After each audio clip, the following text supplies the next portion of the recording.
we have to deal with snow. And this presentation this year is all about snowplows. Well, before snowplows, there were just basic roads, and the Germans got in there first with these, the Berlin snow rollers, it says here, which is a great name for a band, in fact. So instead of moving the snow, they just rolled it, tamped it down flat. But the Swedes got the better of them, and this is in Stockholm, and this is one of the world's first snow plows. I guess it's very much like a farm machine that's pulled by horses and pushes the snow to one side. It's quite elegant and beautiful photograph, the turn of the century. Now, global warming is not new, as you can see here. There's a lot of snow, and the biggest issue was around 1860, as the railways started to build across the US, was snow. And there was a massive snowfalls in 1860. And this got people thinking about trains need something on the front to push the snow out of the way.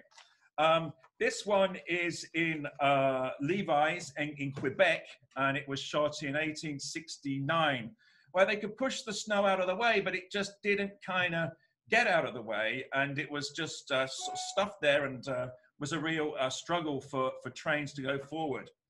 So the Canadians invented the actual snowplow. In 1869, J.W. Elliott, who was a Toronto dentist, patented the first machine, but it wasn't until 1884 that the first snow plows were actually made. And people were really, really inventive. There was this snow auger, which was designed that also blew the snow out of the way. And this is from a 1910 postcard, and it was the rotary steam snow shovel on a Chicago and Northwestern train. Now, these ideas are still used today, and this is a very advanced one. It's a 3-blower, and they all have to work in synchro to clear out 2 lines of railways. So those ideas are still used today. It's quite a spectacular thing if you see that coming down the line, or around the corner, or around the bend, as they say.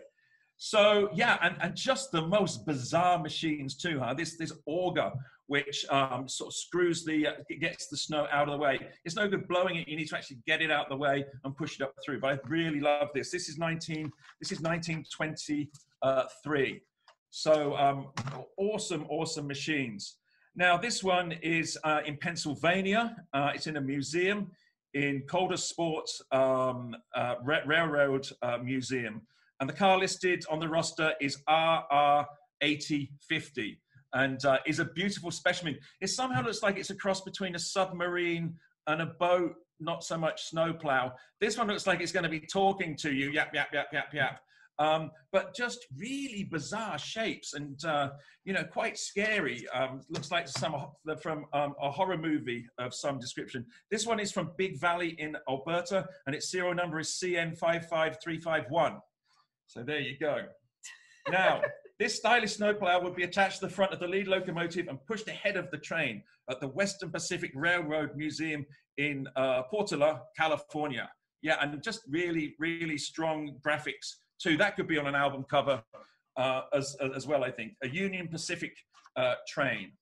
Now, the next one coming up is extremely architectural. I just love the lines there and that little rickety staircase in the museum. This unit is NYC X652. And I really like the middle section, which deflects the snow as it's pushed down the side. These kind of baffles push it out the way. Now, this train is really, really important in Japan. If you say to a train spotter, DE15, they all go, wow, because this is used across the country for clearing the snow, especially up in Hokkaido and probably up where Cape Thompson is. These orange trains are the snow plows that keep the roads or the train lines clear through Japan. Now, obviously, roads are an issue, and yeah, there are all sorts. There were so many different machines I could have chosen for this slide, but this one is pretty cool, where they sort of swing out the back, and that goes down the central reservation to clear the snow. Obviously, the Italians, you know, had to take it to the extreme here with the Lamborghini snowplow. I just wish that snowplow was that same Lamborghini orange. But yeah, just ridiculous. But well done, Italy. So moving from Italy to Japan, and I always have to end on Japan. Now, we know how to do things here. If there's anybody that can move snow, it's the Japanese. And this is the Tateyama Alpine route in Japan. And it stretches from Toyama to Nagano, and it's dubbed the roof of Japan.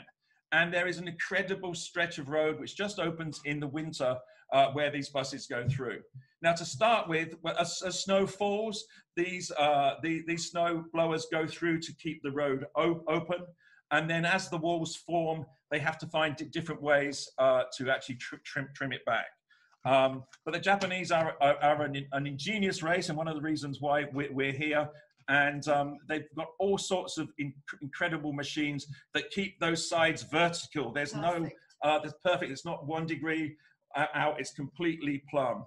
And this, they normally create the snow corridor in around March. And this was taken on them in 2018. Really, really spectacular.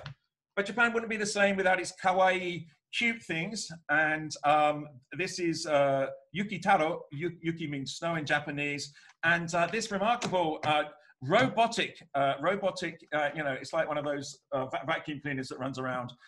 This is Rumba, but it's a snow Rumba, and it won the Good Design Award. So congratulations to Yuki Taro. This one didn't win the Good Design Award, and is my last closing slide. I'm not sure where it's from, but I thought the ingenuity and the fun here was amazing, and I'd love that to clear the snow on my tracks. Thank you so much, everybody.